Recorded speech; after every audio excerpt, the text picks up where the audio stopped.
Africa holds our imagination the way no other continent does. Perhaps because we all came from East Africa many thousands of years ago. Something primal, something deep, connects us.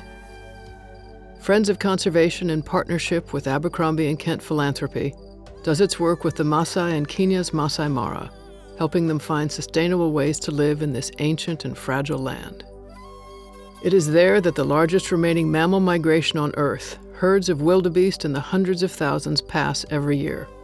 Truly a wonder of the natural world. FOC's grassroots work supports the Maasai way of life, helping them to preserve it. Because if the land goes and the wildlife disappears, the tourists disappear, and so does the income.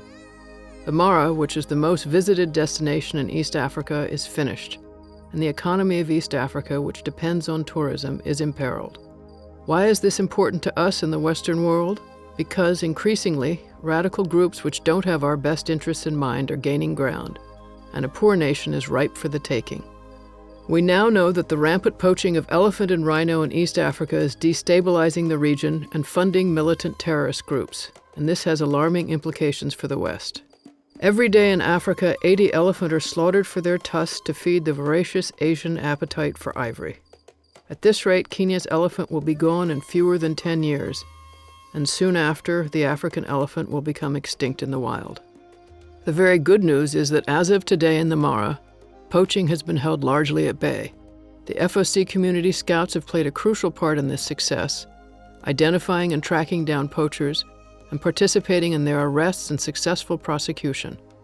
Based on the information supplied by our scouts, FOC and the Kenya Wildlife Service have stepped up coordinated patrols which are currently successful in stopping poaching.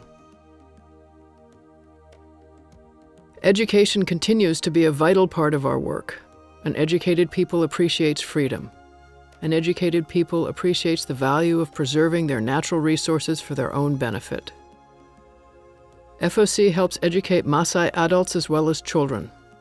In community outreach meetings, FOC scouts explain the devastating effect which inappropriate land use and poaching have on their lands and their lives.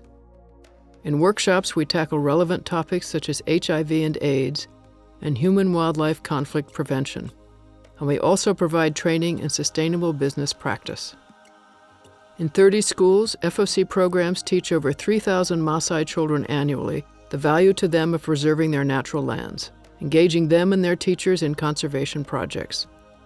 We strongly encourage the education of Maasai girls, because too often against their will they are taken from school at 12 or 13 and married off for a bride price of cattle and goats into a lifetime of servitude. We have seen that an educated woman ensures that her family is clothed, fed, and schooled. She is empowered and empowering, an asset and an inspiration to her entire community.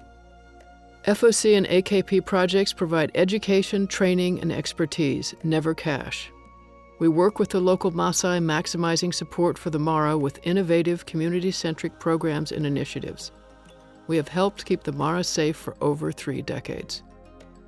It's simple. If local peoples benefit from preserving their lands, then conservation works, and the entire world is more secure. I ask you to do what you can. The need is great and the time is now. There will not be a second chance. This is Roy T. Butler from Friends of Conservation, and I thank you so very much.